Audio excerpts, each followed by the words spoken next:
We've been studying Proverbs. It was kind of mentioned today, and I just kind of want to point out that in this series we're getting a chance to just sit under the reading of Scripture, to have that kind of read out loud and listen and turn over in our brains is such a great opportunity. In fact, I was thinking as Brian was doing his Lord's Supper talk this morning, just the long reading. We're not used to a lot of that. You know, the longer reading of Scripture. That's very good for us to sit under and hear God speak. And I don't know about you, but for me with the Proverbs, more and more when I hear these things, I'm reminded that this isn't just an ancient text, but that God is speaking, like living and active speaking into our lives. And so I hope you're able to put some of that together in our study of these Proverbs. Now, I kind of titled this, and I shorted the month a week last week.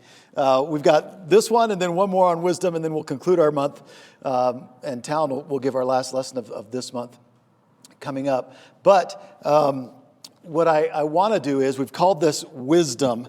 And I've really kind of thought about, we get in a habit sometimes of doing the same dumb things over and over. You've got probably some of those things, and you think, why can't I do something different? Why don't I learn from that? There are a lot of behaviors like this, and this is what I wanted to kind of address throughout the series, is just listening to the wisdom of God so we can change the course of our lives, change the direction or trajectory of where we're headed. And I've been really struggling to find, what's an image? What's a picture? What's something that will really hang with you to show you how important it is to listen to what God says, and kind of at times when we need to rule out and tune out what the world is saying. And Thursday, it happened. Just the calendar, just the date. I was listening to it, and I was reminded of something that happened 50 years ago. Paul Lindman was a famous newscaster in Portland. That's, of course, where I grew up listening to news, Portland, Oregon, that is. And 50 years ago, he was made famous. This is actually pre-YouTube, but it might have put YouTube on the map when it finally got uploaded. I'm going to show you this. But this is a picture that, to me, just kind of emphasizes how we just as human beings are so good at making messes of things. I mean, even the best intentioned human beings. We go about it with all our effort, all our energy, all our heart, and somehow we end up exploding what are these gifts that God has given us. And so I can't say it any better than Paul did 50 years ago from Florence, Oregon. So I'm going to give you a chance to listen to this before we start. It had to be said, the Oregon State Highway Division not only had a whale of a problem on its hands, it had a stinking whale of a problem. What to do with one 45-foot, 8-ton whale dead on arrival on the beach near Florence. It had been so long since a whale had washed up in Lane County, nobody could remember how to get rid of one. In selecting its battle plan, the Highway Division decided the carcass couldn't be buried because it might soon be uncovered. It couldn't be cut up and then buried because nobody wanted to cut it up, and it couldn't be burned. So dynamite it was, some 20 cases or a half-ton of it. The hope was that the long-dead Pacific gray whale would be almost disintegrated by the blast, and that any small pieces still around after the explosion would be taken care of by seagulls and other scavengers. Indeed, the seagulls had been standing nearby all day. As everything was being made ready, we asked George Thornton, the highway engineer in charge of the project, for his final observation. Well, I'm confident that it'll work. The only thing is we're not sure just exactly how much explosives it'll take to disintegrate this thing so the scavengers, seagulls and crabs and whatnot can clean it up. Is there any chance it might be more than a one-day job? If there's any large chunks left, and we may have to do some other cleanup, possibly set another charge. The dynamite was buried primarily on the leeward side of the big mammal, so as most of the remains would be blown toward the sea. About 75 bystanders, most of them residents who had first found the whale to be an object of curiosity before they tired of its smell, were moved back a quarter of a mile away. The sand dunes there were covered with spectators and landlubber newsmen, shortly to become land blubber newsmen, for the blast blasted blubber beyond all believable bounds. Did you get a wild? That was good.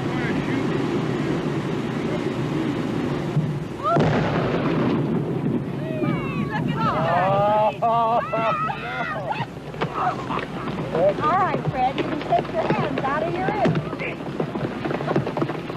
Here comes pieces of mine. Our cameras stopped rolling immediately after the blast. The humor of the entire situation suddenly gave way to a run for survival as huge chunks of whale blubber fell everywhere. Pieces of meat passed high over our heads while others were falling at our feet. The dunes were rapidly evacuated as spectators escaped both the falling debris and the overwhelming smell. A parked car over a quarter of a mile from the blast site was the target of one large chunk. The passenger compartment literally smashed.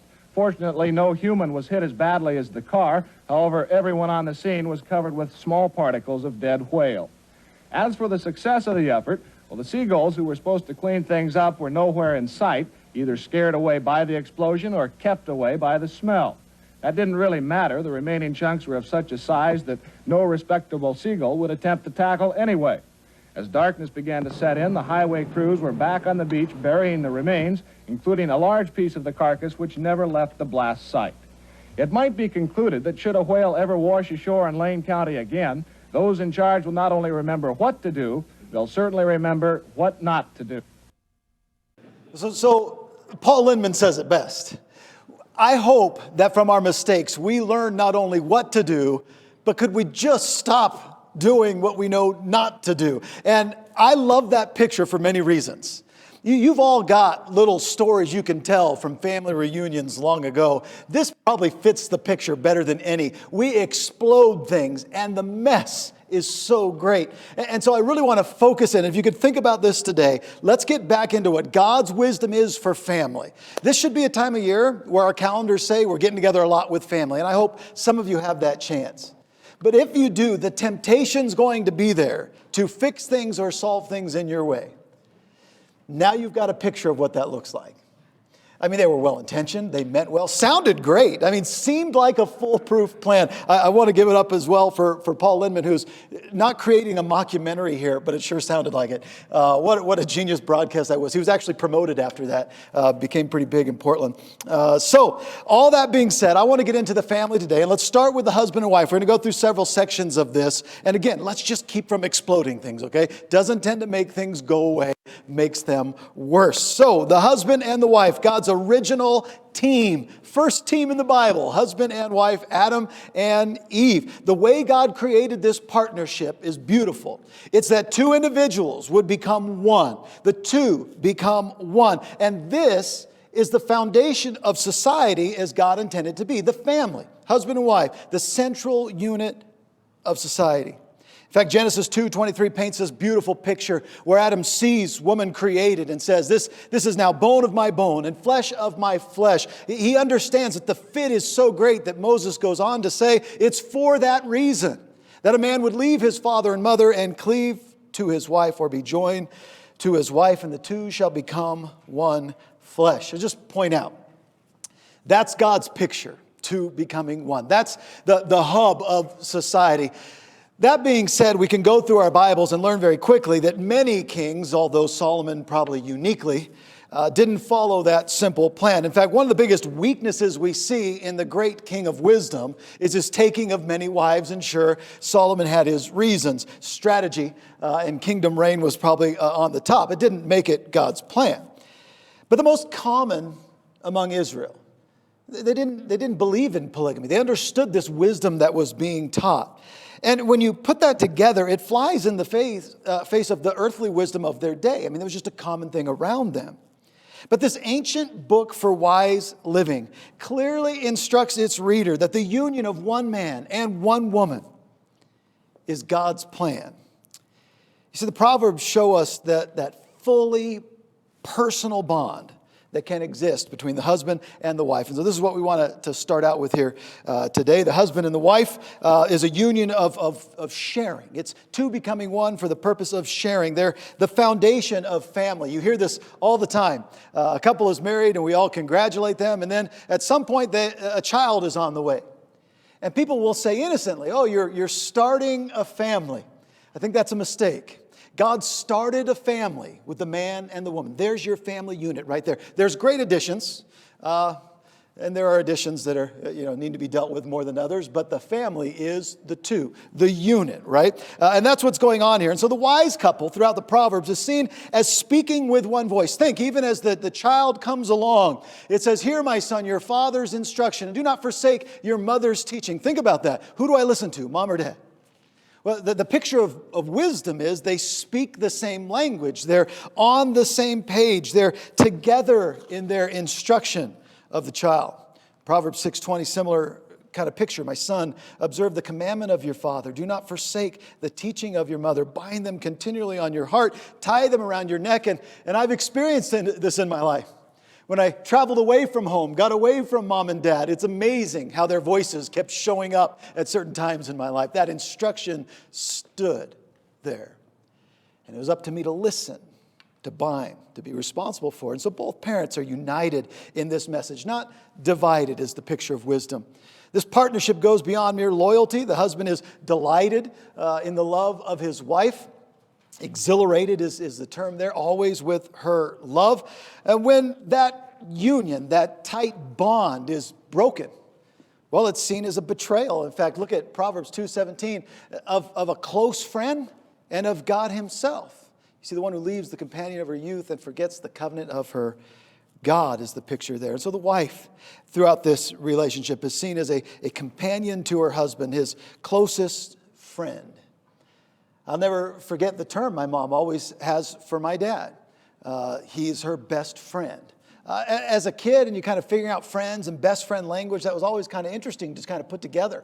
But it became clear whenever Dad did something that he maybe shouldn't have done, or said something he maybe shouldn't have said, Mom would make the announcement, "You're not my best friend right now."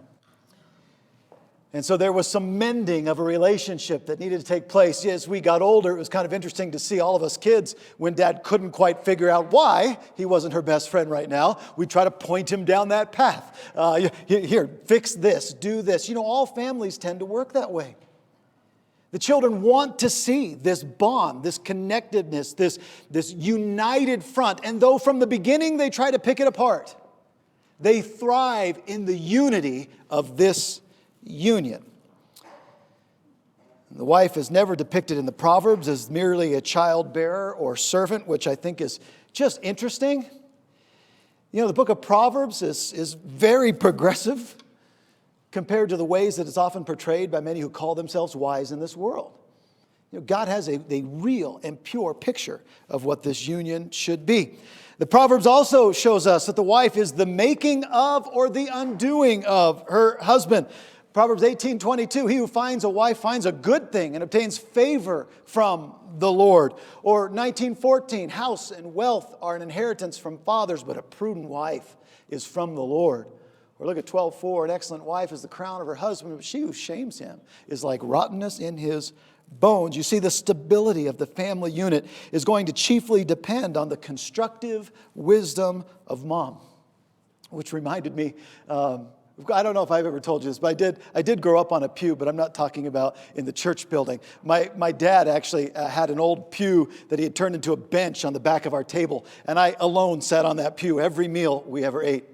And I don't know if it was just a happy accident of decorating, but right behind my head sat a little sign that Mom put up, and it said, "If Mama ain't happy, ain't nobody happy." I looked at that every meal all my life. And I got to tell you, the Proverbs bears that out. The constructive wisdom of the wife is going to be the upholding of the family. Proverbs 14:1 says, "The wise woman builds her house, but the foolish tears it down with her own hands." And so there's this ideal for the wife there. The worthy wife makes use of all her gifts and talents to build up her companion and her family. And so we read in Proverbs 31, "An excellent wife who can find? And her worth is far above jewels." You continue to read all that chapter and you'll find the excellent wife is an administrator, a bargain finder, a craftswoman, a philanthropist, a guide. She has an influence that spreads beyond her house, although it's centered from her home. This is everything to her, and she produces for its glory. Her achievements, her contributions, though praised by all, are most appreciated, and this is what she wants, by her husband. He values her. And so Proverbs 31 and verse 11 says, "The heart of her husband trusts her, and he will have no lack of gain. Or verse 23, her husband is known in the gates when he sits among the elders of the land, and he understands where this comes from. Well, not every home is a happy home. Not every marriage is a happy marriage. And the covenant relationship of marriage, as shown throughout the Proverbs, is not to be broken. Infidelity, as you read about it as a warning in the Proverbs, is seen as the giving up of the power that God gives this relationship. Really interesting terms used there. It's the destruction of God's gift. It's really the blowing up of a whale. It messes up everything, is the picture there. You see, because God gave you in this marriage the founding of your own family, tight-knit, bonded together.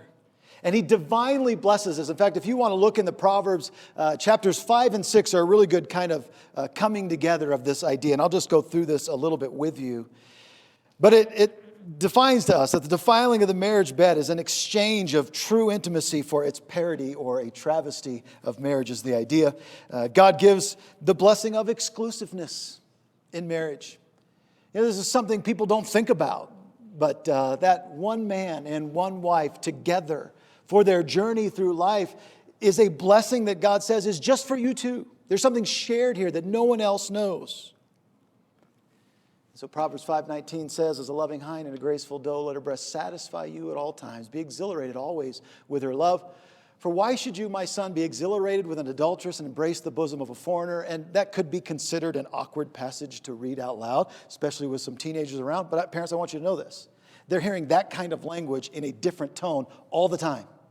And what they need to see is that that kind of passion and love is founded by God in one relationship and meant to be embraced. You know, I love looking back, thinking of the kind of love my grandpa and my grandmother had. He always took her hand and helped her in. She always had a kind word for him. The way they even looked at each other, I mean, there was something there that could only be built and established through years, not picked up in a moment of passion, but for years developed as a fundamental love. A love that kept them safe and secure, made them better together. You see, the choosing to defile the marriage bed is the choosing to part with your honor, as the Proverbs points out. Or you will give your vigor to others and your years to the cruel one. Wounds and disgrace he will find, and his reproach will not be blotted out. It is the surrender of true liberty. I love when the world in its wisdom tries to depict what real liberty in sexuality is. Their picture isn't anywhere close to what the Proverbs describes. The Proverb says that picture is actually the giving up of freedom in God. For a harlot is a deep pit, an adulterous woman a narrow well. Surely she lurks as a robber and increases the faithless among men. It's a great warning for us and a great reminder for us of what marriage is intended to be. In fact, to go the other way is the throwing away the best of your years, is the picture given throughout verses 9 and 11. You groan at your final end when your flesh and your body are consumed. It is possibly even the giving up of your last possessions, as pictured in chapter 29 and verse 3. A man who loves wisdom makes his father glad, but he who keeps company with harlots wastes his wealth. Many other places with that kind of idea, being reduced to nothing for the giving up of true liberty for momentary, passing pleasures. You see, unfaithfulness in marriage is chasing after physical danger. Think about this. The one who commits adultery with a woman is lacking sense. He would destroy himself who does it. Wounds and disgrace he will find, and his reproach will not be blotted out. For jealousy enrages a man, and he will not be spared in the day of his vengeance. He will not accept any ransom, nor will he satisfy those who give many gifts. Don't forget, and this is the point, as God designed marriage and intended it to be, he who finds a wife finds a good thing. It is a gift from God. Now, how do you treat that gift? I guess I'll leave that up to you, but I would remind you, don't blow it up. All right.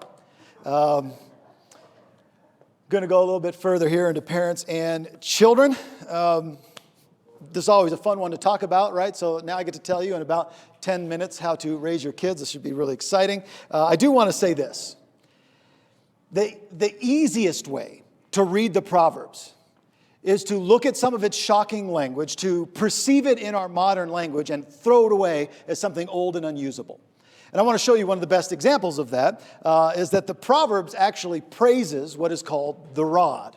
And this is an immediate hot button for any kind of parenting group today. And so you see this. He who withholds the rod hates his son, but he who loves him disciplines him gently. Now, if you're going to read that literally, you're going to have some trouble from ancient language to ours. And this is not even with our kind of context of the day.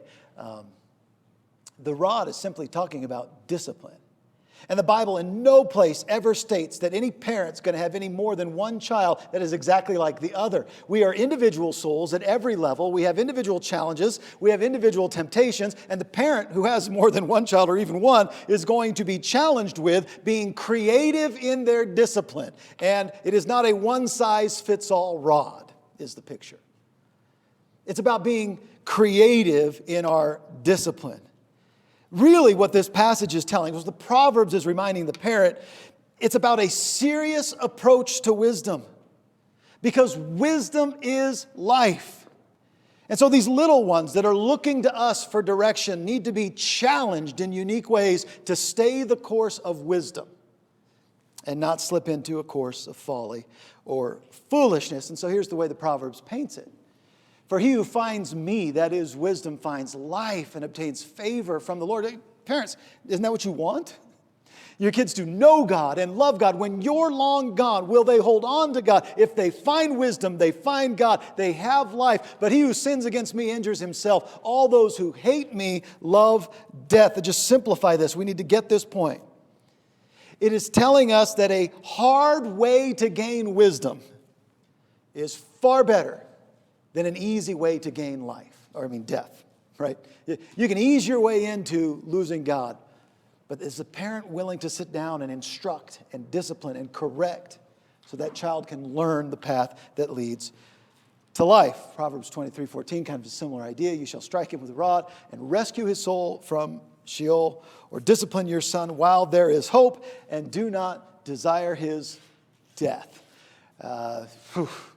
Parents, that's a great reminder. If you need that kind of reminder that discipline's not, don't kill your kid, we have other counseling that we could probably get you into. This is hyperbole to say, though the kid might act like the end of the world when you tell them no, though they might throw a fit that would make anyone blush, don't stop teaching, training, correcting so that they can learn. That way leads to death. There is a way that leads to life. All right, so the path to training wisdom is difficult. I would just say that very simply. The first one, parents, everybody needs to understand this. The reason it's sometimes difficult to stay on the path of discipline is that every child is fighting foolishness from within. Come by it honestly. Human beings, we come by it honestly. There's a fool within us, and it wages war. And we could call this selfishness. You can call it pride. There's a lot of things this takes on. And so it needs to be trained against. It needs to be combated. Proverbs 22:15, foolishness is bound up in the heart of a child, and the rod of discipline will remove it far from him. The point is, it'll take more than just words at times or reasoning to redirect a child. And so again, be creative in that discipline. But the second reason this is hard is that real character, that is the embodiment of wisdom, it tends to produce more fruit, like most fruit, when it's trimmed, pruned, kind of cut back when needed. The child is like this. There are behaviors that need to be curbed. There are attitudes that need to be cut. I remember the attitude that would get you in immediate trouble in my house growing up, especially as we got a little older, was the rolling of their eye. That was just quite near a death sentence to my mom.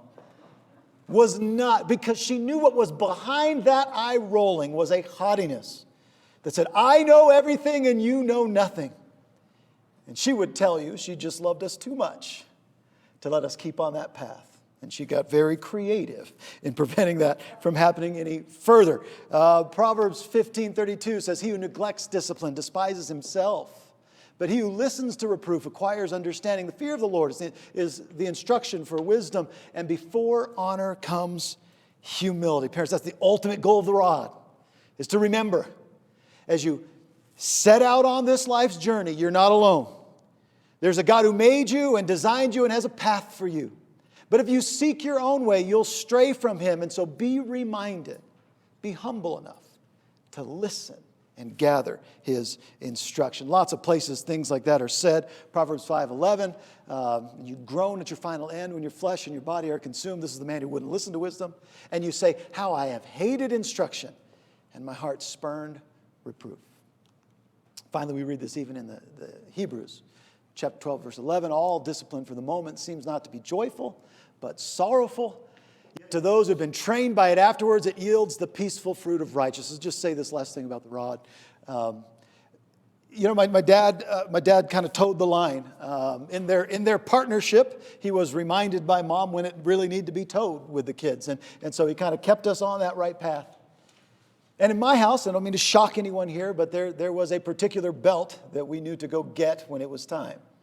I remember my dad telling me stories, and it was hard for me to relate to, that when he was growing up, his dad wasn't as much involved in that part of the parenting process. And so when he got into real trouble and his mom picked up a switch or whatever it was then, he could run. He could run. And she would chase him. And he would run over the house and she would chase him around the house until she finally thought it was so funny she couldn't breathe for laughing. And that was the end. And I would tell my dad, that's probably why you ended up like you ended up. You got away with too much. We got away with nothing in our house. And I remember hearing those stories, like maybe if I could just make him laugh. And it was right around, what is the Hobbs and Tubbs? What is that? Miami Vice was really popular. And all of a sudden my dad, the guy who wore cowboy boots most of the time, had one of these cloth belts. And I can't even remember why. I mean, it's hard now. But I was told to go get the belt. And I went up into the closet and I found the cloth belt. I was so delighted we finally had a lightweight, breathable belt. I brought it down to my dad. He laughed out loud, and I thought, I have made it. I found my way out. And he gathered himself, and he says, now go get the real one. All right. I got to tell you, in the moment, there is no discipline that you enjoy. But if it's done in love, done with a point toward God, done with a think about what you've done, and some kids need to think about what they've done quite a bit, there comes a time when you've been trained by it. And you can understand how difficult it was, that you can appreciate it. One of the things he always said to us in the moment of trouble is, you have no idea how much I don't want to do this. And then he seemed to move forward with quite passion. It seems hypocritical as a kid, right? And then you have kids. And you realize there's certain things right now that I could laugh off, but in 10 years, this is a real problem. A real attitude, life problem. And so you do the very difficult thing of digging in and holding your child toward a path that leads to life. And I would just add to this whole little bit that it's always best to start real wisdom training real early. Get on it young and help him to see what a delight it is. See, train up a child in the way he should go, and even when he's old, he'll not depart from it, is the concept there. Look, God never intended, God didn't design or equip children to train themselves. It's not in them. They're wrestling with foolishness, which is bound up. So they need a teacher, they need a trainer, they need parents that love them that way. And so the rod of reproof is what gives wisdom. But a child who gets his own way brings his mother to shame. I just will add this. There's a proper use seen in this of the rod here. The proverb shows this as discipline in a reasonable light.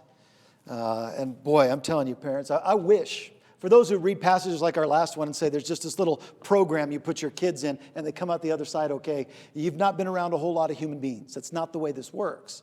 This is a series of tests that they will test you with and you will answer back with.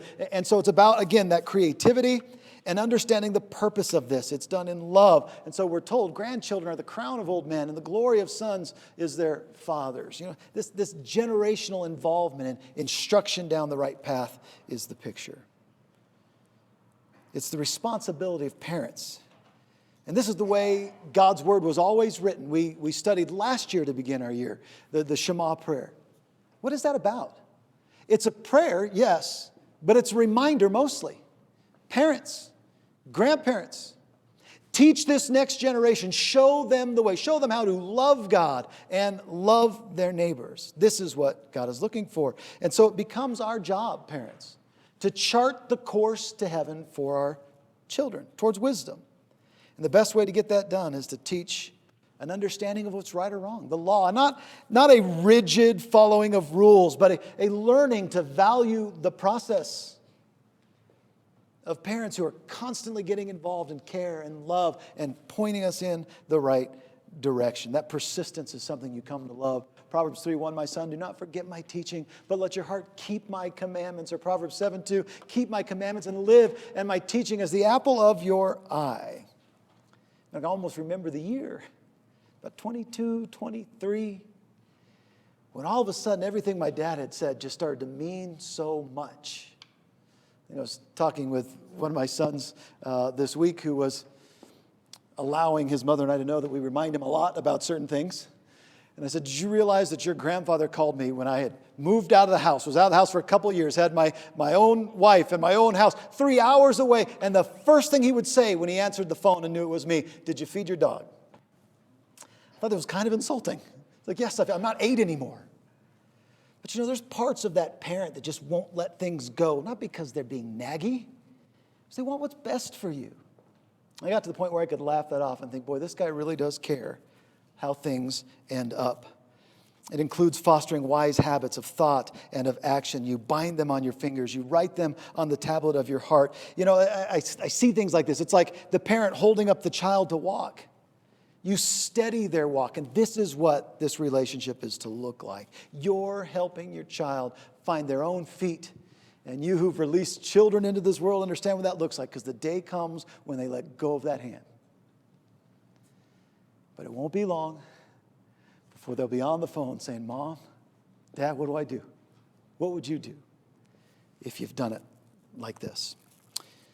Proverbs 3:23, then you will walk in your way securely, and your foot will not stumble. When you walk, your steps will not be impeded, and if you run, you will not stumble. This is the idea of instruction from the parent. What we teach our children is something that not only brings us honor, it brings them honor someday. Indeed, they are a graceful wreath of your head and ornaments about your neck. You think about that. Wisdom on your child makes them look different in this world. And they're honored by that, and God wants that for us. So we're told to prize her, that is wisdom, and she'll exalt you. She'll honor you and embrace her if you embrace her. She will place on your head a garland of grace. She will present you with a crown of beauty. What a wonderful picture that is. See, the parent's willing to teach every concept to their child that will protect them from the evil that can destroy them. I love, before you get to the virtuous woman in Proverbs 31, is this just section where a mom is just telling her son this is the way it is. And what's beautiful is he's a king. He's like, listen, king, you've not come to a place of power and authority where you don't need your mom's words still. And she just kind of lays it out there. She says, don't waste your life on women, is the idea there, or give your strength to women, or your ways to that which destroys kings. Like, be faithful in your union. This is important to you. She goes on to talk about in verse 8, open your mouth for the mute. Speak up for those who can't speak up. You have authority, use it well. Speak to the rights of the unfortunate. Open your mouth, judge righteously, and defend the rights of the afflicted and the needy. I mean, she's basically saying, feed your dog. Don't forget, you still need this wisdom and instruction. And what a blessing it is to have people in your life that will remind you of even the simplest things God tells us brings wisdom. I will say this in this particular section, it has to be said. There is no guarantee that the wisdom we try to impart is going to be accepted. There's this sobering reminder throughout the Proverbs that even the best training might result in failure. And so we're told in chapter 2 of verse 1, my son, if you will receive my words, and treasure my commandments within you. So you can lay wisdom out to be taken, but you can't cram it in there. It's got to be taken up. And there are some that are just too opinionated to learn from their father. A wise son accepts his father's discipline, but a scoffer doesn't listen to rebuke. He who sires a fool does so to his own sorrow, and the father of a fool has no joy. There are some, even with hard-working role models, who are just too lazy in the end to do what mom and dad said. He who gathers in summer is a son who acts wisely, but he who sleeps in harvest is a son who acts shamefully. And I just want to challenge you as your kids get older, because this is kind of where we found ourselves here lately. If you're making every meal and cleaning every dish and folding every bit of clothes, what have they learned?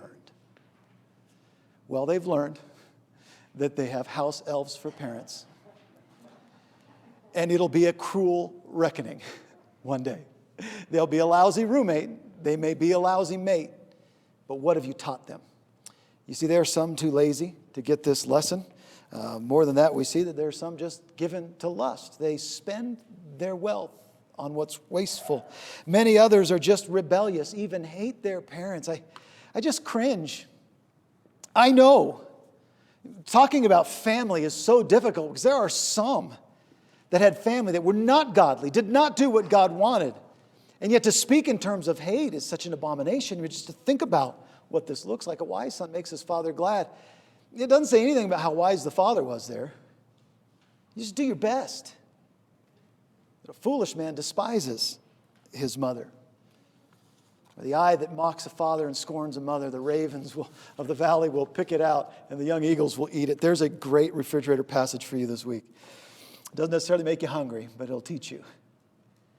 There's a certain amount of honor due the aged that you give, even if it's not always fair, that God blesses.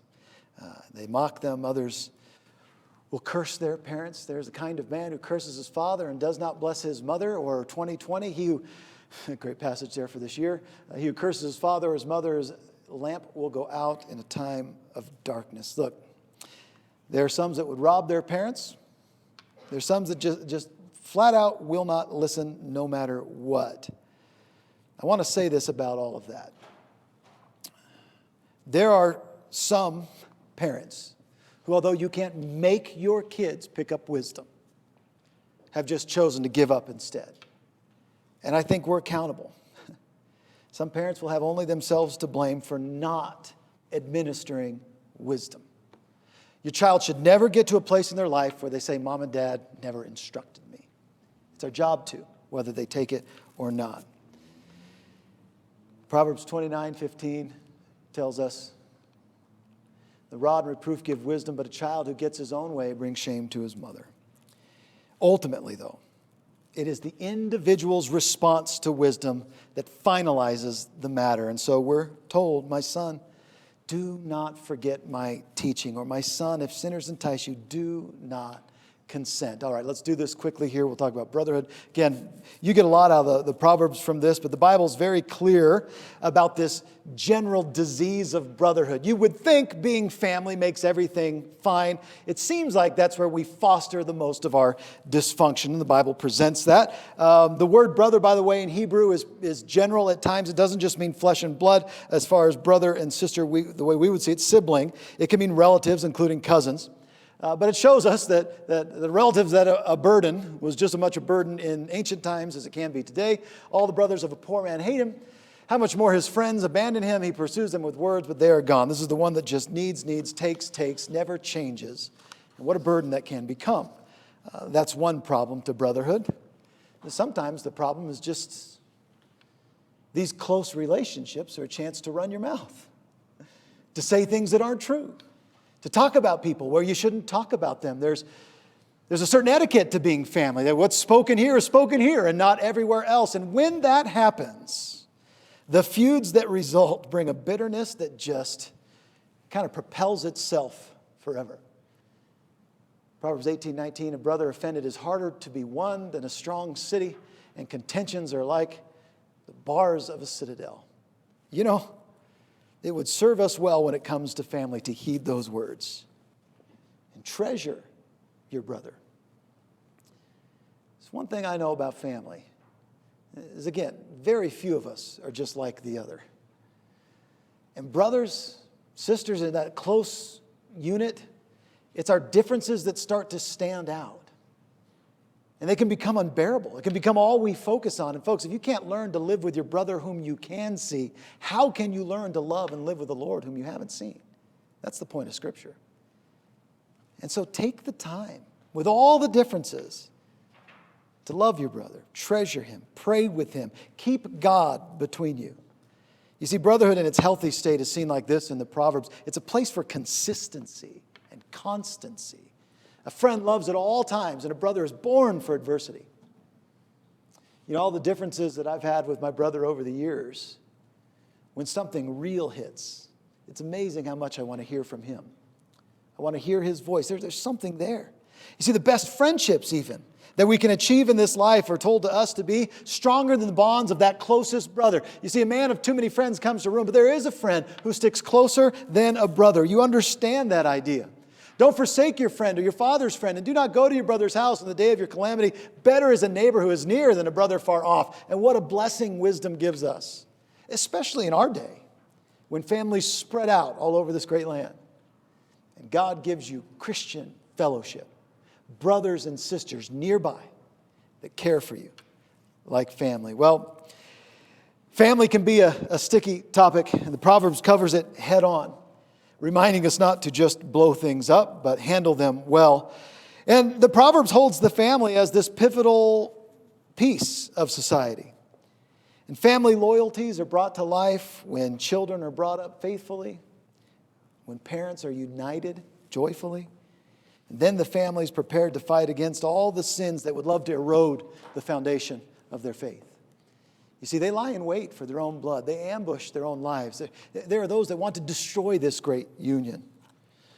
Or even as we're shown in Proverbs 2, the one whose house sinks down to death and her tracks lead down to death. This is what's after the family. And so wisdom taught in the home is a roadmap to heaven and to a lifetime of serving others. And so we're told, hear, my son. Sounds familiar, right? Hear, O Israel. Hear, my son, and accept my sayings, and the years of your life will be many. I would say this as we head into what may be a unique kind of holiday season, and gatherings will look like what they look like. You might be asking this morning, what can I do today to strengthen the bond of family that God has blessed me with? To resist the urge at times to overreact, to explode what was a volatile situation into something that now is just pieces everywhere. I'll tell you what you can always do. You can begin in prayer. Because family is a blessing from God. And though we at times, well-meaning, make great mistakes, God is the God of redemption and forgiveness and bringing things back together. He is the God of order out of chaos. And if we've made chaos out of anything in this life, it's family. And God says that's okay. That's okay. He can help us find order. And the Proverbs is a great place to go. I just challenge you this for this season. Keep your family in prayer. Everybody's under a unique amount of stress. Everybody's under a unique amount of fatigue, even at this time. Lift them up before God. And as we've done today, sit under the Scripture and let God speak into what can become quite confusing at times. And hear, my son, his teaching. If you're not a Christian today, we extend to you the invitation to become one. You can put on Jesus Christ right now. Repenting of your sins, confessing him as the Son of God, you can be buried with him. And what happens then is this kind of reordering, restructuring, redemptive process we just talked about. God takes what's broken and makes it whole. God takes what's dead and makes it alive. And you can rise from the waters of baptism to walk in newness of life with Jesus Christ today. If that's your need, let us know. If you're online and you're listening and you're thinking about putting on Christ, let us know how we might study with you further and get you down that path. But if you're walking with Jesus and something's keeping you off the right path, let us know if we can pray for you as well. You are our family, and we'll lift you up before our God who cares and hears. Thank you for your kind attention today, and have a blessed week.